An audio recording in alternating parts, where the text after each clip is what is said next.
આજે આપણા વિડીયોનો ટોપિક છે એસઆઈપી એટલે કે systematic investment plan mutual fund. આપણે ઘણી રીલ્સો શેર કરી, ઘણી વસ્તુ શેર કરી કે જેની અંદર આપણે કીધું કે એસઆઈપી સારું છે, એસઆઈપીમાં ઇન્વેસ્ટમેન્ટ કરવું જોઈએ. પરંતુ આજે આપણે વિડીયોમાં સમજશું કે એસઆઈપી એટલે શું અને તેમાં પૈસા કેવી રીતના બને છે આમ. અને હું તમને ગેરંટી આપું છું કે આજનો આ વિડીયો જોયા પછી તમને એસઆઈપી વિશેની જે આઈડિયા છે, એસઆઈપી વિશેની જે સમજ છે ને તે 100% ક્લિયર થઈ જશે અને તમને પણ એવું લાગશે કે ના એસઆઈપીમાં ઇન્વેસ્ટમેન્ટ કરવું જોઈએ આમ. તો એસઆઈપી નો વિડીયો ચાલુ કરતા પહેલા આપણે એક વસ્તુ સમજી લઈએ કે આપણે જ્યાં પણ ઇન્વેસ્ટમેન્ટ કરતા હોય ને તો ઇન્વેસ્ટમેન્ટમાંથી રિટર્ન કેવી રીતના મળે ને એ આપણે ખબર હોવી જોઈએ. અને જો આપણે ખબર હોય ને તો જ આપણે ત્યાં ઇન્વેસ્ટમેન્ટ કરાય, બાકી ઇન્વેસ્ટમેન્ટ કરાય નહીં. હવે એસઆઈપી ની વાત કરીએ તો એસઆઈપી માં ઇન્વેસ્ટમેન્ટ ક્યાં કરે? આપણે જ્યાં પૈસા એસઆઈપી ની અંદર આપીએ છીએ તો એસઆઈપી વાળા આપણા રૂપિયા છે તે stock market, mostly share market જેને કે તેમાં રોકે, ગોલ્ડ બોન્ડ હોય તેમાં રોકે, ગોલ્ડમાં રોકે, પછી ગવર્મેન્ટની અલગ અલગ જે બિલ આવતા હોય, ટ્રેઝરી બિલ છે કે અલગ અલગ બોન્ડ આવતા હોય ને આ બોન્ડમાં આપણા પૈસાનું એસઆઈપી ની અંદર રોકાણ થતું હોય છે.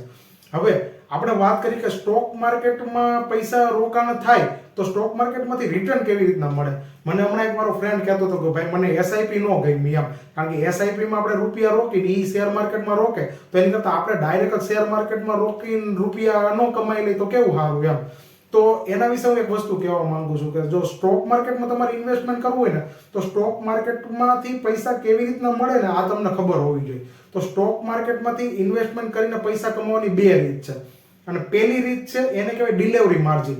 ડિલિવરી માર્જિન એટલે કેવું કે તમે આજે કોઈ કંપનીના શેર લઈ લો, સમજો કે XYZ કંપનીના શેર છે તે તમે આજે લઈ લો અને એ શેરને તમે 5-10 વર્ષ માટે હોલ્ડ કરો.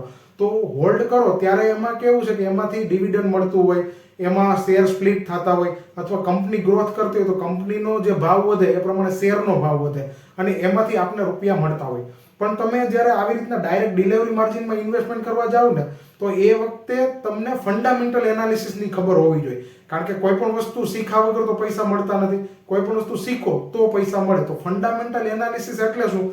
ફંડામેન્ટલ એનાલિસિસ એટલે કે તમને કંપનીને જજ કરતા આવડવી જોઈએ કે કંપની છે તે શું બનાવે છે, તેનો ફ્યુચરનો પ્લાન શું છે, તેની પાસે રોકડ કેશ કેટલી છે કંપનીમાં, તેની પર લાયબિલિટીઝ કેટલી છે, લાયબિલિટીઝ એટલે કે એની પર ખર્ચો કેટલો છે, આ ઉપરાંત તેની પાસે એસેટ કેટલા છે એટલે કે જે વસ્તુ વેચે તો તેના રૂપિયા આવે, આવું એસેટ કેટલા છે. આવી કેટલી બધી અઢળક ઇન્ફોર્મેશન છે એ જો તમને ખબર હોય ને તો એના ઉપરથી કંપનીનું તમને બિહેવિયર ખબર પડે ને એ કંપનીનું બિહેવિયર ખબર પડ્યા પછી તમે એ કંપનીના શેરને પરચેસ કરો અને એ શેરને તમે લાંબા ટાઈમ માટે રાખો તો તેમાંથી રેવન્યુ જનરેટ થાય. પરંતુ આપણી ફંડામેન્ટલ એનાલિસિસ એટલી બધી ડીપમાં નથી હોતી કે આપણે કંપનીની આટલી ઊંડાણમાં જઈને એનું આપણે જે એનાલિસિસ કરવાનું છે ને કરી શકીએ આમ. તો ફંડામેન્ટલ એનાલિસિસ જો આવડતું હોય તો તમે ડાયરેક્ટ સ્ટોક માર્કેટમાં ઇન્વેસ્ટમેન્ટ કરીને કમાઈ શકો છો. પરંતુ એના માટે પણ તમારા રૂપિયા વધારે જોઈએ ત્યારે તમારી પાસે અલગ અલગ કંપનીના શેર આવે. જો તમારી પાસે રૂપિયા ઓછા હોય તો 1-2 કંપનીના જ શેર આવે અને 1-2 કંપનીના શેર આવવાથી તમારી કઈ વેલ્થ બિલ્ડ થવાની નથી. એટલા માટે ડિલિવરી માર્જિન કરવું હોય ને તો બે વસ્તુ જરૂરી છે. એક તો તમારી પાસે રૂપિયા વધારે હોવા જોઈએ અને બીજું તમને ફંડામેન્ટલ એનાલિસિસ કરતા આવવું જોઈએ. આ વસ્તુ થઈ ડિલિવરી માર્જિનની. હવે બીજી વસ્તુ છે, બીજી વસ્તુ એટલે કે ઇન્ટ્રાડે, જેને ટ્રેડિંગ કહેવામાં આવે છે. ટ્રેડિંગની અંદર કેવું હોય કે સમજો કે XYZ શેર છે, આ શેરની ભાવ તમારે પ્રિડિક્ટ કરવાનો હોય કે આ ભાવ આજના દિવસમાં ઉપર જશે કે નીચે જશે. જો તમે પ્રિડિક્ટ કરેલા ભાવ પ્રમાણે ભાવ ઉપર કે નીચે શેરનો જાય ને તો તેમાંથી રૂપિયા મળે. અને ઇન્ટ્રાડે ની અંદર એક જ દિવસની અંદર તમારે ટ્રેડને ક્લોઝ કરવો પડે. એટલે સમજો કે 9:15 તમે શેર લીધા, આ શેર તમારે 3:30 વાગ્યા સુધીમાં પ્રોફિટ હોય કે લોસ હોય તમારે ક્લોઝ કરવો જ પડે છે અને લેવું જ પડે છે. હવે ઇન્ટ્રાડે કરવા માટે તમને ટેકનિકલ એનાલિસિસ આવડવી જોઈએ. ટેકનિકલ એનાલિસિસ એટલે કેવું કે ચાર્ટ પેટર્ન આવડવી જોઈએ ઓળખતા કે અત્યારે કયો ચાર્ટ બને છે, કઈ કેન્ડલ બને છે. આ ઉપરાંત તમને RSI, MACD આવા ઘણા બધા ઇન્ડિકેટર છે. આ ઇન્ડિકેટરનું નોલેજ પણ હોવું જોઈએ તો તમે તેમાં ટેકનિકલ એનાલિસિસમાં પાવરફુલ થઈને ઇન્ટ્રાડેમાં પૈસા કમાઈ શકો. હવે સમજો કે તમને ફંડામેન્ટલ એનાલિસિસ નથી આવડતું, ટેકનિકલ એનાલિસિસ નથી આવડતું, છતાં પણ તમારે સ્ટોક માર્કેટમાંથી પૈસા કમાવા છે તો એના માટેનો બેસ્ટ ઓપ્શન હોય તો તે એસઆઈપી મ્યુચ્યુઅલ ફંડ છે. એસઆઈપી મ્યુચ્યુઅલ ફંડમાં કેવું કરે કે સમજો કે આપણે એસઆઈપી કરીએ એટલે કે આપણા ખાતામાંથી એક ચોક્કસ એમાઉન્ટ 1000, 2000 કે 5000 રૂપિયા કટ થાય અને એ આપણા વતી જે પણ સ્કીમ ચાલે છે, જે પણ ફંડ ચાલે છે તેનો ફંડ મેનેજર આપણા વતી તે સ્ટોક માર્કેટમાં ઇન્વેસ્ટમેન્ટ કરે. હવે સમજો કે મારા તો 2000 રૂપિયા જ કપાય તો શું ફંડ મેનેજર 2000 રૂપિયા ઇન્વેસ્ટમેન્ટ કરશે? એવું નથી હોતું. જેમ મારા 2000 રૂપિયા કપાય એવી રીતના આખા ઇન્ડિયામાંથી અલગ અલગ લોકોના બધા 2000, 5000, 10000, લાખ રૂપિયા કપાતા હોય અને સમજો કે 4-5 હજાર કરોડનું ફંડ થાય ને, આ ફંડ જે પણ સ્કીમ ચાલતી હોય તેનો ફંડ મેનેજર હોય ત્યાં 30-40 લોકો બેઠા હોય, જે લોકોને સેક્ટરનો અનુભવ હોય, જે લોકોને સ્ટોક માર્કેટનો અનુભવ હોય, તો આ લોકો છે ને એ આપણા વતી આ રૂપિયાને સ્ટોક માર્કેટમાં ઇન્વેસ્ટમેન્ટ કરે અને ઇન્વેસ્ટમેન્ટ કર્યા પછી એમાંથી જે રૂપિયા આવે ને એ રૂપિયામાંથી તે પોતાનો નફો અને પોતાના એમ્પ્લોયનો ખર્ચો કાઢી અને બાકીનો જે નફો હોય ને એ આપણા જેવા બધા ઇન્વેસ્ટરની વચ્ચે ડિસ્ટ્રીબ્યુટ કરે છે. તો આને કહેવાય એસઆઈપી ને. આવી રીતના આખું ફંડામેન્ટલ એનાલિસિસ કરી અને એ લોકો આપને નફો કમાઈને આપે છે. તો તમારે શેર માર્કેટમાંથી જો રૂપિયા કમાવા હોય ને ડાયરેક્ટ ઇન્વેસ્ટમેન્ટ ન કરવું હોય તો એસઆઈપી છે ને એ 100% બેસ્ટ આઈડિયા છે કે સ્ટોક માર્કેટમાં ઇન્વેસ્ટમેન્ટ કરવા માટે. હવે આપણે આવીએ એસઆઈપી ના મુદ્દા ઉપર કે એસઆઈપી માં વેલ્થ કેવી રીતના ક્રિએટ થાય છે, એસઆઈપી માં પૈસા કેવી રીતના બને છે. તો હું તમને એક સાદું અને સરળ ઉદાહરણ આપું, એના ઉપરથી તમને ખબર પડશે કે રૂપિયા બનાવવા હોય તો એસઆઈપી માં કેવી રીતના બને. હવે સમજો કે એક બિલ્ડિંગ છે, 11 માળનું બિલ્ડિંગ છે, અહીંયા 11મો માળ છે. હવે તમારે ફર્સ્ટ ફ્લોર ઉપરથી 11મા ફ્લોર ઉપર જવું હોય તો સમજો કે તમારી પાસે 3 રસ્તા છે. એક છે આ રસ્સી એટલે કે દોરડું, તમને આ દોરડા ઉપર લટકતા લટકતા 11મા માળે જવાનું છે, બરાબર. બીજો રસ્તો છે તે છે સીડી છે એટલે કે દાદર, જે આપણે કહીએ ને દાદર છે, તો આ દાદર થ્રુ તમારે જવાનું છે. અને ત્રીજું છે ને તે છે આ લિફ્ટ છે કે લિફ્ટ થ્રુ તમે ડાયરેક્ટ ઉપર જઈ શકો છો. લિફ્ટ થ્રુ તમે ડાયરેક્ટ ઉપર જઈ શકો છો. હવે તમે તમારા માઇન્ડથી, થિંકિંગથી એટલું તો વિચારી શકો કે રસ્સીથી ચડતા ચડતા તમે 11મા માળે પહોંચી શકો. આ જિંદગીમાં તો પોસિબલ જ નથી કે ટીંગાતા ટીંગાતા તમારે 11મા માળે ચડવાનું છે અને ત્યાં સેફલી પહોંચવાનું છે. તો આ લાઈફમાં તો પોસિબલ જ નથી કે તમે ત્યાં સુધી પહોંચી શકો. બીજું, સીડી ચડતા ચડતા, તો સીડી ચડતા ચડતામાં અમુક ટાઈમ લાગે, થાક પણ લાગે. તમે 11મા માળે પહોંચશો પણ કેટલો ટાઈમ લાગશે તે નક્કી નહીં, કારણ કે વચ્ચે તમારે થાક લેવો પડે, વચ્ચે તમારે બેસવું પડે, વચ્ચે તમારે પાણી પીવું પડે, પગ દુખતા હોય તો હજી વધારે ટાઈમ લાગે 11મા માળે પહોંચવા માટે. હવે લિફ્ટ છે તો લિફ્ટ કેવું છે, તમારી કાંઈ કરવાનું નથી, અંદર ગયા, એક બટનને પ્રેસ કર્યું, થોડા ટાઈમમાં તમે 11મા માળે પહોંચી જશો. આ એક સેફ રસ્તો છે પહોંચવા માટેનો. તો એસઆઈપી છે ને, એસઆઈપી આ જ વસ્તુ છે. સમજો કે તમારે આ જ રીતના તમારી લાઈફમાં 1 કરોડ રૂપિયા ભેગા કરવા છે, 1 CR રૂપિયા ભેગા કરવા છે, બરાબર. હવે તમારી પાસે 3 રસ્તા છે. સમજો કે આ દોરડું છે તો એ તમારું સેવિંગ એકાઉન્ટ છે. સમજો કે આ છે તમારું સેવિંગ એકાઉન્ટ છે, એમાં રૂપિયા પડ્યા છે. હવે તમારી પાસે સેવિંગ એકાઉન્ટમાં તમે ઇન્વેસ્ટમેન્ટ કરો છો અને તમારે 1 કરોડ રૂપિયા સુધી પહોંચવું છે ને તો કોઈ કાળે પોસિબલ નથી. એનું કારણ સેવિંગ એકાઉન્ટમાં આપણે વાત કરી પ્રમાણે 4% રિટર્ન મળે છે અને મોંઘવારીનો દર 7% છે, એટલે કે મોંઘવારી 7% વધે છે અને તમારું જે રિટર્ન છે તે 4% વધે છે. તો સેવિંગ એકાઉન્ટમાં તમે એમનેમ રૂપિયા પડ્યા રાખશો ને તો ક્યારેય 1 કરોડ રૂપિયા નહીં બને, પરંતુ તમારા જે રૂપિયા રાખ્યા છે ને એ જે છે ને એના કરતા હજી નીચે ઘટી જશે. તો પહેલું ઓપ્શન છે સેવિંગ, જેમાં 1 કરોડ રૂપિયા ક્યારેય પડ્યા તમારા ભેગા થવાના નથી. હવે બીજું ઓપ્શન છે જે આપણે સીડીની વાત કરી હતી તે સીડીની વાત એટલે કે એફડી છે અને બીજા પોસ્ટ ઓફિસની સ્કીમ છે. પોસ્ટ ઓફિસની સ્કીમો છે કે જેમાં સમજો કે 7-8% જેવું રિટર્ન મળતું હોય. મોંઘવારીનો દર 7% છે, તમને રિટર્ન સમજો કે 8% મળે, એટલે કે ઓવરઓલ તમને 1% ફાયદો થાય છે. તો આમાં એફડી માં રૂપિયા કરવાથી તમે 1 કરોડ રૂપિયા કદાચ પહોંચશો, પણ તેમાં કેટલા વર્ષ લાગશે? 40 થી 50 વર્ષ, 40 to 50 year.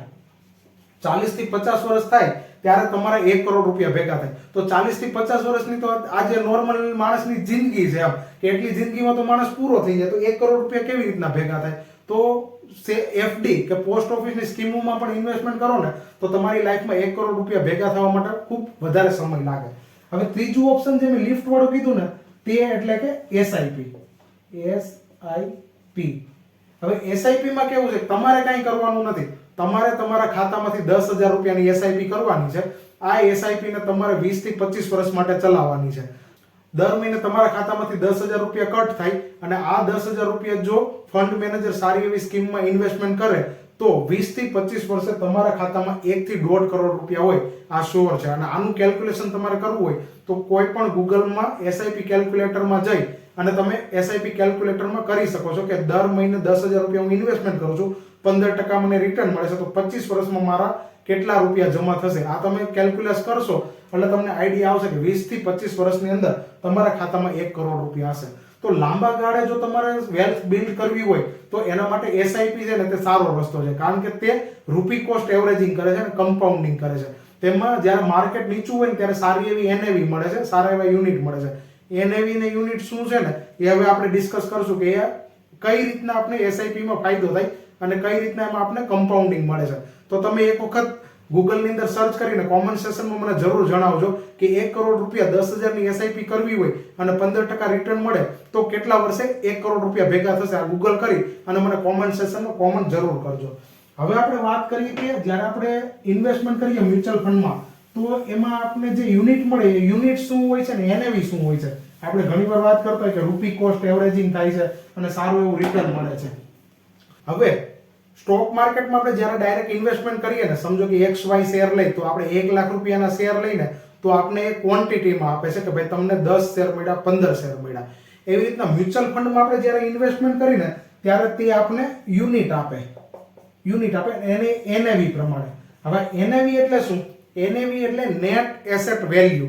Net asset value સમજાવવા માટે હું એક તમને સાદો ને સિમ્પલ એક ઢોસાનું ઉદાહરણ આપું એટલે તમને આઈડિયા આવી જશે. સમજો કે આ એક ઢોસો છે, બરાબર? એની કિંમત 20 રૂપિયા છે. આખા ઢોસાની કિંમત 20 રૂપિયા છે. હવે 4 મિત્ર છે તે ઢોસો ખાવા માટે જાય છે.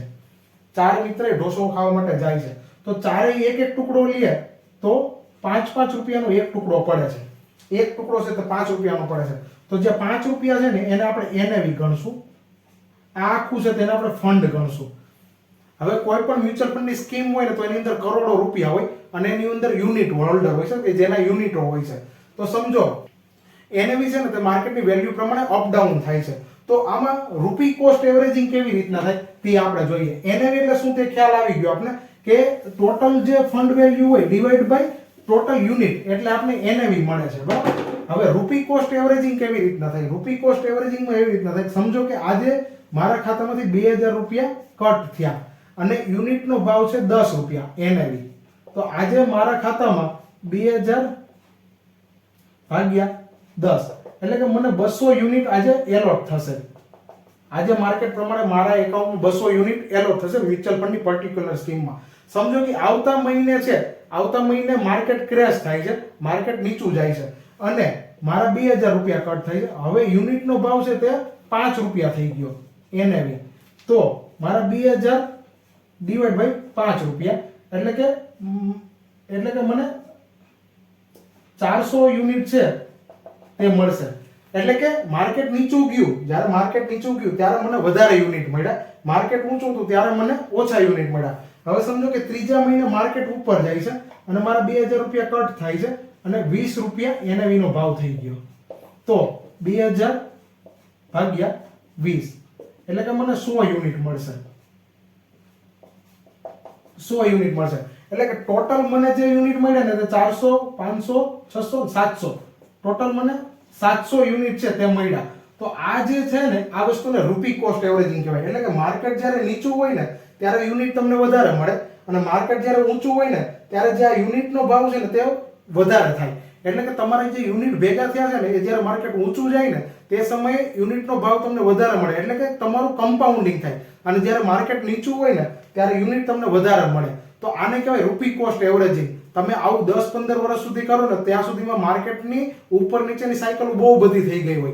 તો એ સમયે જે યુનિટ ભેગા થયા હોય ને અમુક સસ્તા ભાવના હોય, અમુક મોંઘા ભાવના હોય, તો સરવાળે તમારો જે નફો છે ને તે કમ્પાઉન્ડિંગમાં આવે અને સારું એવું વેલ્થ ક્રિએટ થાય. આપણે જે 1 કરોડ રૂપિયા ગણ્યા હતા ને ભેગા થાય તો આ રીતના યુનિટના હિસાબે જ ભેગા થાય છે. તો આ છે ને એસઆઈપી નો ફાયદો છે અને આવી જ રીતના એસઆઈપી છે તે કામ કરે છે. આપણે વાત કરી હતી બેંકમાંથી કપાય એવી રીતના. હવે બીજું છે તે લમસમ કહેવાય. લમસમ ડિપોઝિટ એટલે કેવું કે સમજો કે તમે એફડી કરવા જાવ ત્યારે 1 લાખ રૂપિયા એક સાથે ઇન્વેસ્ટમેન્ટ કરી દો છો. તો અહીંયા પણ એવું થાય, સમજો કે 10 રૂપિયા એનએવી છે અને તમે 1 લાખ રૂપિયા આજે ઇન્વેસ્ટ કરો ને તો 1 લાખ રૂપિયાના હિસાબે તમારા યુનિટ આજે બુક થઈ જાય અને તમારા ખાતાની અંદર આવી જાય, મ્યુચ્યુઅલ ફંડ એકાઉન્ટની અંદર આવી જાય. અને જેમ જેમ માર્કેટ વધે તો તે બધા યુનિટનો ભાવ વધે. તો આને લમસમ ડિપોઝિટ કહેવાય અને લમસમના હિસાબે તમારું જે ગ્રોથ છે ને તે થાય છે. તો એસઆઈપી ના રૂપી કોસ્ટ એવરેજિંગ નો ફાયદો છે ને તે જ કમ્પાઉન્ડિંગ નો ફાયદો કહેવામાં આવે છે. તેના લીધે વેલ્થ ક્રિએટ થાય છે. બાકીના જે બેનિફિટ છે ને તે મારી ચેનલમાં મેં અલગ અલગ રીલ્સ રૂપે આપેલા છે. જેમ કે ટેક્સનો બેનિફિટ છે, પ્રોફેશનલ મેનેજમેન્ટ છે, પોર્ટફોલિયો ડાયવર્સિફિકેશન છે. તો તે તમે મારી ચેનલમાં જોઈને રીલ્સમાં અને વિડીયોમાં જોઈ શકો છો. આ ઉપરાંત એસઆઈપી બાબતે જો તમને કંઈ ડાઉટ હોય કે તમને કંઈ ક્વેશ્ચન હોય તો તમે કોમેન્ટ સેશનમાં મને કોમેન્ટ કરી શકો છો, અથવા મારા મોબાઈલ નંબર ઉપર તમે ડાયરેક્ટ કોન્ટેક્ટ કરીને એસઆઈપી કઈ રીતના વર્ક કરે છે ને તે મને સમજી શકો છો. આ ઉપરાંત આ વિડીયો છે ને તે ખાસ કરીને તમારા ફ્રેન્ડ સાથે શેર કરો કે જે લોકો હમણાં જ જોબે ચડ્યા કે જેની હમણાં જ સેલેરી ચાલુ થઈ હોય, તો એ લોકો 500 રૂપિયાથી પણ એસઆઈપીમાં ઇન્વેસ્ટમેન્ટ સ્ટાર્ટ કરીને માર્કેટનો લાભ લઈ શકે છે. આ ઉપરાંત હજી સુધી જો મારી ચેનલને સબસ્ક્રાઇબ નથી કરીને તો તેને તમે જલ્દીથી સબસ્ક્રાઇબ કરી નાખો, જેથી આવા ઇન્ફોર્મેટિવ વિડીયો છે ને એ તમારા સુધી રેગ્યુલરલી આવતા રહે.